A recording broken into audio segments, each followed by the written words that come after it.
Muy cerca de ti está la palabra. La palabra de Dios llega a nosotros en el tiempo de la Cuaresma como un regalo de Dios, un regalo hermosísimo que podemos recibir y acoger en el corazón para transformar nuestra vida. No deja de ser la palabra de salvación que se nos dirige para que seamos mejores seres humanos. En esta segunda charla de la Cuaresma queremos abrirnos una vez más al texto que será proclamado el segundo domingo de Cuaresma como segunda lectura. Estos textos son una colección, de nuevo, bellísima de aquello en lo que consiste lo esencial de nuestra vocación cristiana. Una ubicación delante de Cristo y ante Cristo un desafío para ser mejores personas. Manténganse firmes en el Señor. Así concluye el fragmento que será proclamado, que corresponde a la carta de San Pablo a los Filipenses, en capítulo 4, versículo 1. Presento, en primer lugar, el texto que corresponde a la liturgia. Es del capítulo 3, versículo 17, al capítulo 4, versículo 1. Hermanos, sean todos ustedes imitadores míos, y observen la conducta de aquellos que siguen el ejemplo que les he dado a ustedes. Porque como muchas veces se lo he dicho a ustedes y ahora se lo repito llorando, hay muchos que viven como enemigos de la cruz de Cristo. Esos tales acabarán en la perdición, porque su Dios es el vientre. Se enorgullecen de lo que deberían avergonzarse y solo piensan en cosas de la tierra. Nosotros, en cambio, somos ciudadanos del cielo, de donde esperamos que venga nuestro Salvador Jesucristo. Él transformará nuestro cuerpo miserable en un cuerpo glorioso, semejante al suyo, en virtud del poder que tiene para someter a su dominio todas las cosas. Hermanos míos, a quienes tanto quiero y extraño, ustedes, hermanos míos, amadísimos, que son mi alegría y mi corona, manténganse fieles al Señor. Quisiera también en esta ocasión proponer una traducción en un español menos correcto, pero que refleja más directamente el texto original y que también, por lo tanto, incluye matices que vale la pena subrayar.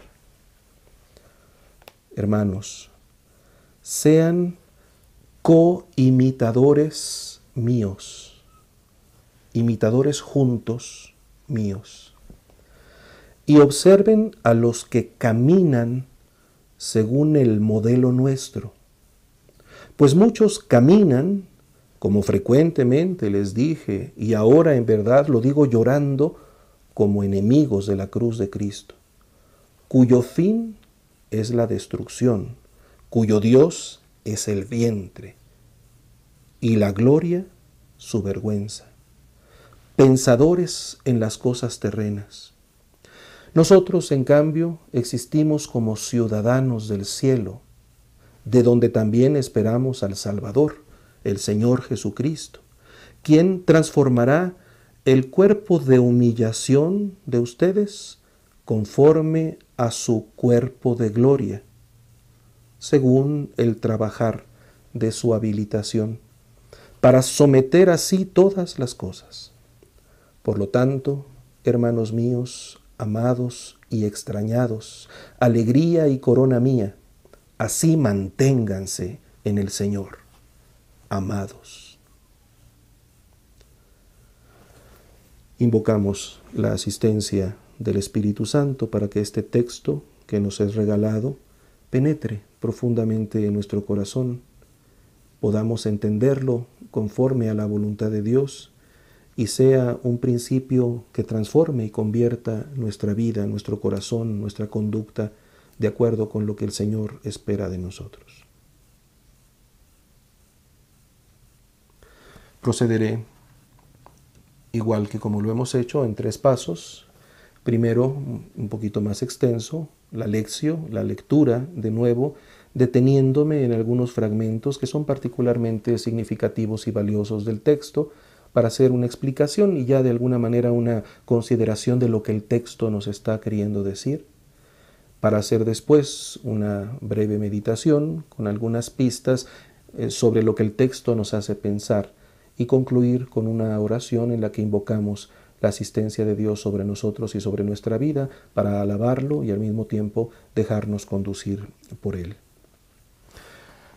A modo de observación general, quisiera hacer ver cómo en el contexto en el que nos ubicamos hay como un marco con 3 imperativos, verbos que indican una acción que alguien le está pidiendo a otro realizar.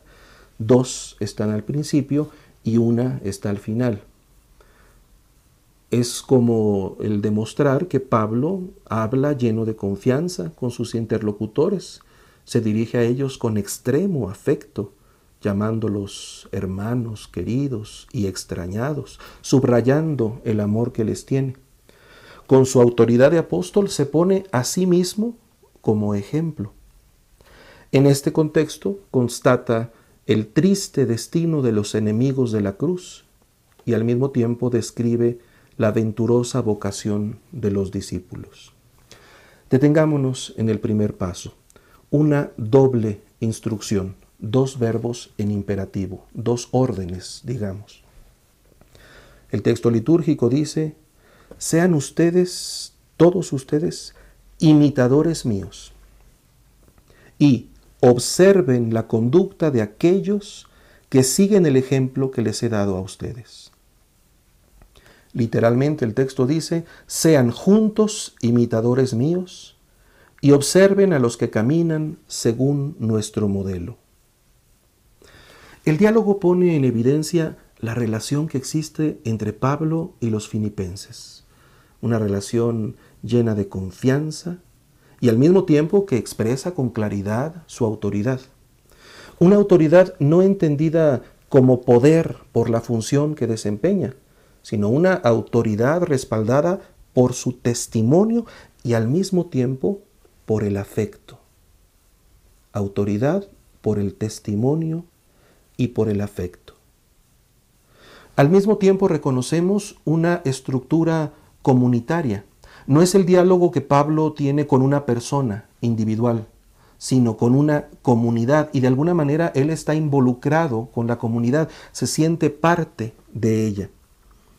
Destaca esto por el plural que utiliza varias veces, pero también por la curiosa manera como invita a la imitación, ser co-imitadores, imitadores simultáneamente del mismo modelo.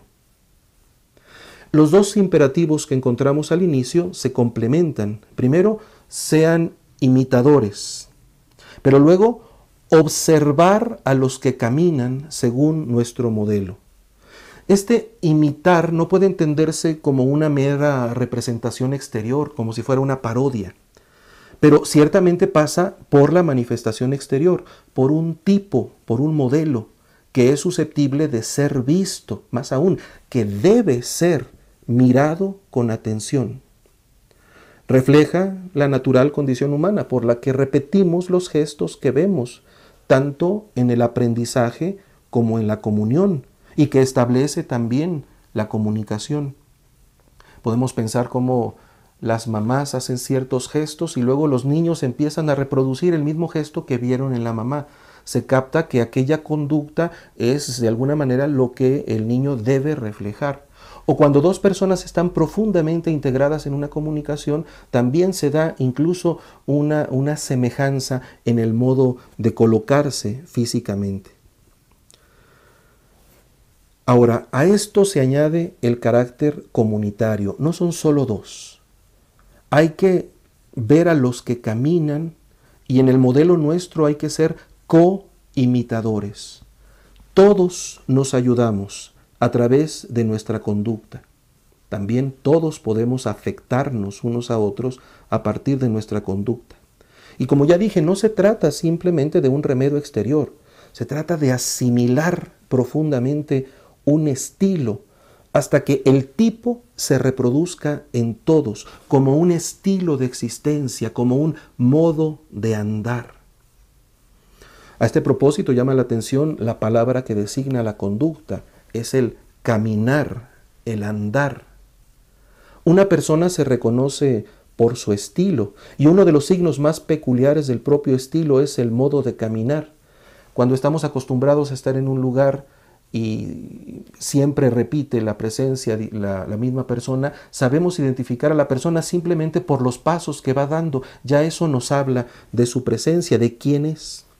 Por otra parte, el camino nos indica el carácter transitorio, histórico, el ir de aquí para allá. Eso es lo que desarrolla uno en el modo de caminar. Ya aquí podemos hacer una primera consideración sobre la Cuaresma. Este tiempo es el tiempo de responsabilizarnos de nuestro caminar común, conforme al modelo de nuestro Maestro, haciendo propios los buenos ejemplos que recibimos de los demás y procurando nosotros mismos adquirir una autoridad producto de nuestra fidelidad al Señor. Vamos juntos en el camino. Estamos llamados a imitar a Cristo en su camino, no solo en ir detrás de Él, sino caminar como Él. Esto nos lleva a la triste constatación. Segundo paso. Leo el texto de la liturgia. Como muchas veces se lo he dicho y ahora se lo repito llorando, hay muchos que viven como enemigos de la cruz de Cristo. Esos tales acabarán en la perdición, porque su Dios es el vientre. Se enorgullecen de lo que deberían avergonzarse y solo piensan en cosas de la tierra. La versión más literal. Muchos caminan, como frecuentemente se lo dije y ahora lo repito llorando, como enemigos de la cruz de Cristo, cuyo fin es la destrucción, cuyo Dios es el vientre, la gloria su vergüenza, pensadores de cosas terrenas. Lo primero que llama la atención es el dolor del apóstol. Les digo esto llorando. La intensidad emocional característica de San Pablo se verifica no solo cuando les habla con cariño a sus interlocutores, sino también cuando deja ver el dolor que le producen quienes caminan como enemigos de la cruz. Además, nos hace ver que ya lo había advertido previamente y que lo ha hecho con frecuencia. Hay lucidez sobre el peligro de la traición. Pablo sabe que muchos que se dirán cristianos no vivirán como tales. Y ahora su hablar se conjuga con el llanto. La imagen del apóstol que predica se matiza con una palabra impregnada en lágrimas. Esto es solicitud, aprecio, pero no se engaña.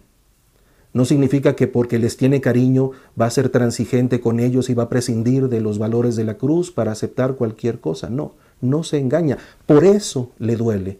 Pero este dolor nunca convierte en virtud la forma de caminar de los traidores. Pero al apóstol le duele. Dice el fragmento también que muchos caminan como enemigos de la cruz de Cristo. Ya hablamos del caminar, del imitar, del estilo. Pues bien, algunos caminan como enemigos de la cruz. Si el modelo implícito anteriormente era Jesús, aquí se nos recuerda directamente la cruz de Cristo. Porque en la cruz está nuestra identidad. El camino hacia Jerusalén es un camino en el que acompañamos al que lleva la cruz y nos invita a cargar nuestra propia cruz. La conducta se indica también en ellos como el modo de caminar. Ellos caminan con el estilo opuesto a la cruz. Pero además se nos hace ver que son muchos. No es un despistado que se desbalagó. Es realmente un grupo que actúa además con cierta solidaridad en contra de la fidelidad. También aquí hay una imitación, porque es muy fácil empezar a reproducir en nosotros los malos ejemplos que vemos en los demás y tal vez creer que esa es una buena idea. Las características de la traición son descritas en imágenes muy fuertes. Su fin o término, es decir, el punto de llegada, es la destrucción, la perdición, que sería lo opuesto a la salvación. Luego una expresión que casi suena vulgar: su Dios es el vientre. Al decir que es su Dios, están indicando a quién adoran. Adoran al vientre.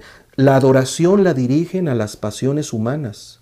No solo se está pensando en el alimento, a las satisfacciones pasajeras, al placer por sí mismo. Tal vez incluso San Pablo está pensando en algunos cultos idolátricos.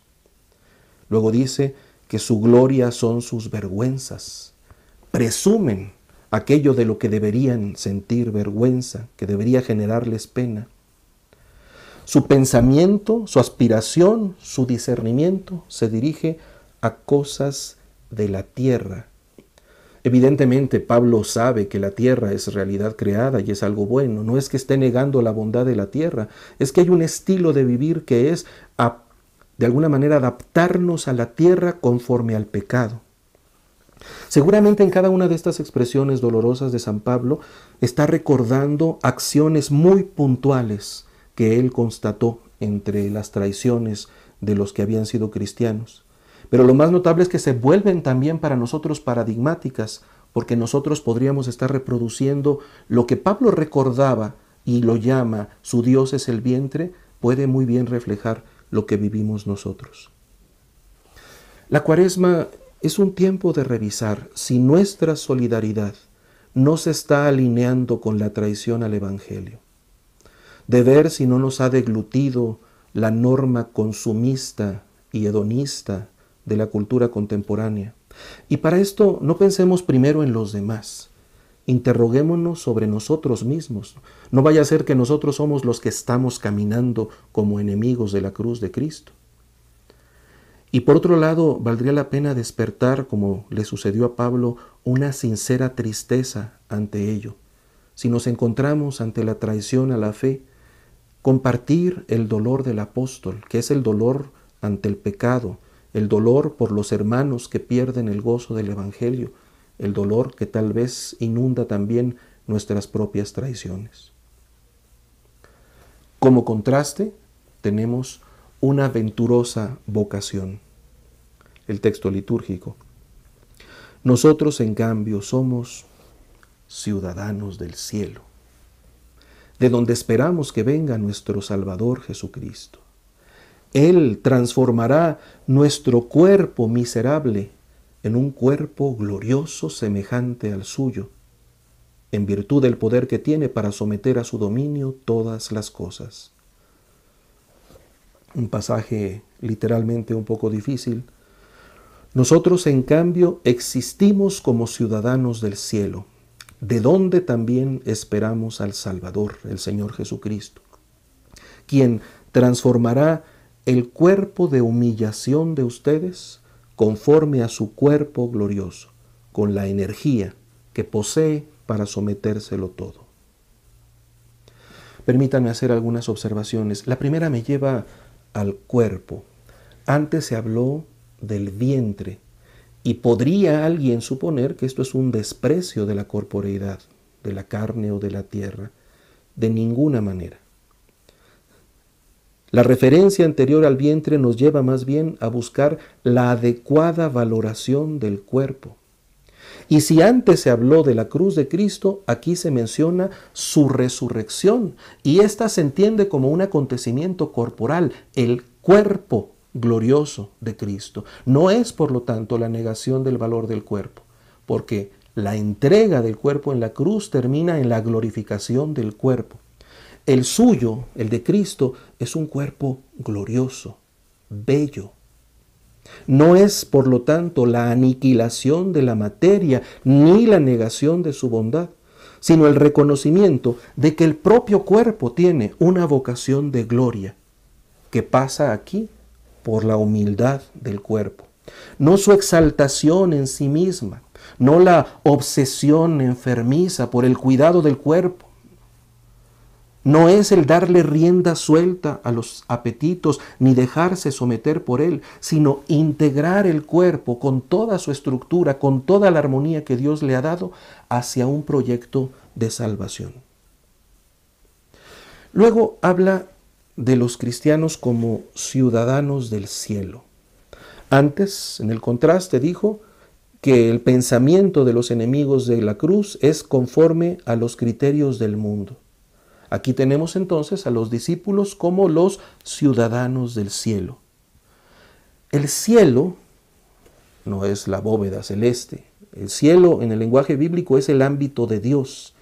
Y es allí donde se reconoce presente al resucitado. Pensemos que en el Padre Nuestro decimos, Padre Nuestro que estás en el cielo. Y también que cuando en el Padre Nuestro pedimos que la voluntad de Dios se haga, lo pedimos en la tierra como en el cielo. O sea, hay una armonía entre el ámbito de Dios y el ámbito terreno. En ese ámbito celeste es donde hoy por hoy está el resucitado.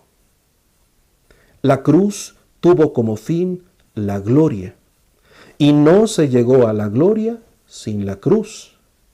Pero por otro lado, la gloria es nuestra expectativa. No es el fin de nuestro camino la perdición, sino la gloria. Y en referencia a ese nivel, a ese ámbito de Dios, es de donde se espera la consumación plena de la salvación. Desde allá esperamos que venga el Señor en su retorno, porque de Él es el poder de someterlo todo. Una referencia, por lo tanto, de todo lo que vivimos en la tierra bajo la luz y bajo la esperanza del cielo. Para esto se habla de una transformación. Interesante porque vale la pena recordar que el evangelio que acompaña esta lectura es el evangelio de la transfiguración. Por lo tanto, la fidelidad del discípulo en el tiempo presente, el cultivo del cuerpo humilde y la mentalidad de los ciudadanos del cielo no olvida que el punto de llegada es una transformación definitiva conforme a la figura de Cristo, llegar a reproducir perfectamente la belleza del mismo Jesús. Por esto, mientras caminamos en el tiempo, somos invitados a una continua transformación, a una conversión. Así se llama bautismalmente la transformación que estamos llamados a tener, conversión. Porque la conversión no es un momento puntual del pasado en el que nos encontramos con Cristo y todo cambió. Eso también es un momento puntual del camino. Pero lo más importante es lo que ese momento desencadenó como un proceso que es justamente el caminar que nosotros tenemos. Es decir, cada día, cada nueva etapa, cada nuevo año, porque es en ese espacio de nuestro tiempo terreno donde vamos caminando y realizando nuestra vocación cristiana. Por esto, la Cuaresma es un tiempo de conversión, de conciencia de nuestra condición de ciudadanos del cielo y de la vocación gloriosa de nuestro cuerpo. A partir de aquí, la afectuosa interpelación de San Pablo, que es el tercer imperativo. El texto litúrgico dice: hermanos míos, a quienes tanto quiero y extraño, ustedes, hermanos míos amadísimos, que son mi alegría y mi corona, manténganse fieles al Señor. Literalmente, por tanto, hermanos míos, amados y extrañados, alegría y corona mía, manténganse en el Señor, amados. Vuelve a decir amados. El imperativo vuelve, pero ahora impregnado de palabras cariñosas. Veamos primero las palabras afectuosas. Hermanos. Podemos acostumbrarnos en los ambientes cristianos a decir hermanos. Hay que recordar el peso de esta palabra, porque en Cristo somos hermanos, porque todos somos hijos en Cristo del mismo Padre. En Cristo todos somos hermanos. Y luego 2 veces los llama amados. Es tan fuerte que la traducción litúrgica prefiere decir queridos hermanos, ¿no? Amados hermanos. Y luego repite al final, amados. Queda la palabra sola al final, agapetoi, amados. Suelta, como para decir, estoy hablando en serio, sí son amados. Una repetición que es insistencia en el tiempo, pero también intensidad en el instante. Es una palabra que refleja una convicción, pero también un estado permanente. Y a esta palabra le añade extrañados. La distancia genera otro modo de presencia. Echar de menos, decimos. Eso es extrañar. Lo que supone el dolor de la ausencia, pero también la expectativa del reencuentro. Esto incluye las tensiones del tiempo, el haber estado juntos y ahora no estarlo, pero también mirar el futuro definitivo de Dios como un volver a estar para siempre juntos. Mientras tanto, son su alegría y su corona. Alegría porque ya pensar en ellos le genera un bienestar interior. Pero no solo porque trae a la mente su persona, sino porque sabe que ellos caminan conforme al modelo, porque también recuerda a los que no caminan como modelo y ellos no le causan alegría. Pensar en ellos, que seguramente también a ellos los quiere, no le genera alegría, sino lágrimas al hablar. Entonces, la alegría está en el pensar en ellos porque son fieles. Aún en la distancia hay la satisfacción del estar caminando conforme al mismo modelo. Por eso mismo los puede reconocer como corona suya, corona del apóstol, premio por sus esfuerzos. Porque los apóstoles muchas veces trabajan y tienen la impresión de que trabajan en vano. Para él, al menos el recuerdo de los filipenses es motivo de satisfacción y de alegría. El imperativo dice literalmente, manténganse. Fieles, firmes, eso lo añadimos como para entender, manténganse. Se entiende una posición erguida, de pie, con firmeza. Así como el apóstol se siente fuertemente vinculado a ellos, les pide a ellos estar fuertemente asentados en el Señor. Estabilidad, permanencia más allá de las dificultades, perseverancia. Dependiente de alguna manera de las autoridades que lo hacen posible. Ustedes se pueden mantener, por una parte, por el poder de Cristo resucitado, porque si fuera por sus propias fuerzas no lo harían, pero también por la fuerza del testimonio de los hermanos, porque caminan juntos y nos ayudamos mutuamente con el testimonio. En última instancia, por eso también con la fuerza de la autoridad moral del apóstol. La Cuaresma es tiempo de ejercitar la afectuosa eficacia del amor, de mantenernos fieles, de perseverar en la fe.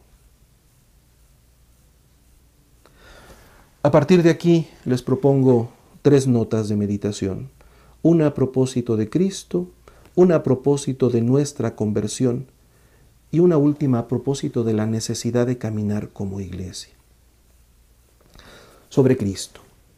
La Iglesia nos invita a mantenernos firmes en el Señor, a estar de pie en la posición de la profesión de fe, a caminar en el Señor siguiendo su modelo. Él es el que nos enseñó con su palabra y ejemplo, y Él es a quien hemos de imitar. Él es el que murió en la cruz, Él es el que resucitó, Él es el que tiene un cuerpo glorificado. Por eso justamente lo llamamos Señor. Por eso caminamos de la Cuaresma hacia la Pascua, porque nuestra plenitud está en su victoria. A Él es a quien esperamos del cielo. Dicho en perspectiva negativa, nadie más, solo Él. Y en esto nos animamos unos a otros, nos sentimos impulsados por aquellos que también buscan configurarse con Él, pero el criterio es Él. Me interesa tu ejemplo porque tu ejemplo me testifica a Cristo. Y esto es importante entenderlo. No es una configuración entendida como desdibujar la propia identidad, como quien borra sus propios rasgos, deja de ser uno mismo. No, se trata de realizar en la originalidad de nuestros propios rasgos la bella figura de la gloria cristiana, la santidad o la caridad. Nadie más nos mostrará al hombre pleno, solo Cristo. Nadie más nos conducirá al hombre pleno, solo Cristo. Nadie más nos dará la vida plena, solo Él. Una segunda reflexión sobre nuestra conversión. Aquí reconocemos una advertencia y una exhortación. La advertencia nos lleva a considerar los malos ejemplos, los nuestros y los que recibimos de otros, que pueden llegar a ser francos escándalos. Recordamos que el escándalo es una especie de tope en el camino, por eso es una piedra de tropiezo. Y estas piedras de tropiezo nos pueden confundir o nos pueden desanimar o de plano nos pueden tumbar. Porque también nos arrolla la imitación de otros para el mal. Y cuando vemos a muchos que repiten ciertos criterios o que generalizan valores sin haberlos analizado críticamente, podemos hacer nuestros los lugares comunes y los aceptamos porque todo el mundo los acepta. Estas son las modas y las modas pueden ser malas. Como pueden estar equivocados los criterios que señala la mayoría simplemente porque es la mayoría. Puede darse la imitación ciega de los borregos, que pueden correr todos juntos al barranco e incluso entusiasmarse unos a otros para avanzar más rápido y llegar pronto al barranco. Hay que discernir el modelo y el contenido es claro. El contenido del peligro es el vientre, lo terreno. Esta obsesión por el placer, por el sentirnos bien, que concentra todas las fuerzas de la vida en garantizar la experiencia más intensa en este momento. O bien el inmediatismo, que quiere vivir el presente, pero de alguna manera se vuelve incapaz de convertir el pasado en sabiduría y de abrirse a las consecuencias hacia el futuro. Contra ello, tenemos la contemplación serena del Señor en la cruz, que nos mueve a ver en la entrega del cuerpo, en el trabajo responsable, en la fatiga amable, en el servicio al prójimo, el horizonte de realización de nuestra vocación. Y por último, la necesidad de caminar como iglesia. Dios ha querido salvarnos no aisladamente como individuos, sino como pueblo, como personas relacionadas. La imitación común del Maestro, la amonestación del apóstol, la participación responsable en el evento son formas de ser iglesia. Y somos responsables unos de otros en el afecto, en el testimonio, en la amonestación, en el ejemplo. Particularmente hemos de ser conscientes de los espacios de poder que ocupamos. Un papá con sus hijos, un maestro con sus estudiantes, un jefe con quienes trabajan con él, un sacerdote con su comunidad, para dejar que lo que nos mueva sea el afecto cristiano, la caridad fraterna, y para no quedarnos callados cuando debemos hablar, ni hablar cuando deberíamos más bien callar. Entendemos ciertamente la grave responsabilidad que tienen nuestros pastores y las personas públicas. Por eso, la corrupción de nuestros gobernantes o la infidelidad de nuestros pastores se vuelve tan dolorosa para el pueblo de Dios. Esto nos compromete ciertamente a la oración por ellos, a la colaboración y eventualmente a la corrección fraterna. En todo caso, reconociendo que la comunión entre nosotros no es el fruto de nuestra mansedumbre ni de nuestra buena voluntad, sino ante todo del don de Dios. Porque nuestro modelo común es Cristo. Sin Él no caminamos como iglesia. Por eso mismo hacemos oración. Concluimos nuestra lección divina con una oración justamente. Oratio. Escuchamos la exhortación del apóstol, la exhortación de la iglesia. Manténganse firmes en el Señor. Y la recibimos como palabra de Dios que nos mueve, que nos toca interiormente y nos transforma, nos fortalece y nos anima. Firmes en ti, Señor, cuando todo puede resultarnos quebradizo, porque no parece haber criterios claros, porque no parece haber testimonios contundentes ni convincentes, porque parece más fácil capitular y ceder a la inercia el ritmo de la historia. Ayúdanos a mantenernos firmes en ti, no en las apariencias, sino en la realidad de tu misteriosa pero eficaz presencia. Sin ti no podemos ni siquiera mantenernos en pie. Sin ti la fragilidad se vuelve caída, la fractura corrupción y el pecado vicio. Sin ti el mundo nos gobierna, Satanás nos seduce y nuestra carne sucumbe. Sin ti terminamos por ser cómplices de la descomposición que vuelve rancias las esperanzas. Tú eres nuestra roca, y todo equilibrio y solidez viene de ti. En ti, fidelidad de Dios, amén del Padre, la barca mantiene su rumbo a pesar de los vientos de doctrinas y costumbres que nos sacuden. En ti, la garantía de llegar al puerto seguro que es la casa de tu Padre no nos puede fallar. Por ti, la consistencia del Espíritu atraviesa con determinación las aguas turbulentas y disfruta también los remansos. En ti, la aventura tiene sentido y el temor se vence con graciosa determinación. Permítenos, Señor, ofrecerte nuestra voluntad, que nada puede sin tu propia gracia. Y te decimos, nos mantendremos firmes, Señor, firmes en la fe, respondiendo a tu verdad con certezas, a tu generosidad con gratitud, a tu amor con adoración, firmes en la esperanza, perseverando en el bien con humildad, acogiendo tu llamada y dirigiéndonos con sensatez hacia el rumbo que nos trazas, firmes en la caridad, desbordando los anhelos del corazón en servicio desinteresado y leal, solidario y eficaz. Pero conscientes de que esta fe, esta esperanza y esta caridad son el fruto de tu acción en nosotros y por lo tanto primordialmente abiertos a ti. Firmes como hermanos, respaldando el combate común con la convicción, con el espaldarazo fraterno, con la recomendación prudente, con el apoyo incondicional, con el buen ejemplo.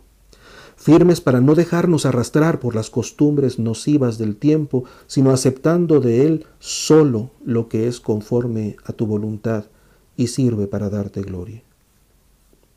Nos mantendremos firmes, Señor, firmes en ti, porque sin ti no podemos hacer nada, anclados profundamente en el abismo de tu sagrado corazón, como amigos entrañables de tu cruz, recibiendo de tu cuerpo glorioso, de tu cuerpo místico y de tu cuerpo eucarístico, la savia poderosa del amor del Padre. Firmes en tu amor para ser corona y alegría tuya, y corona y alegría mutua en el abrazo fraterno que es la Iglesia.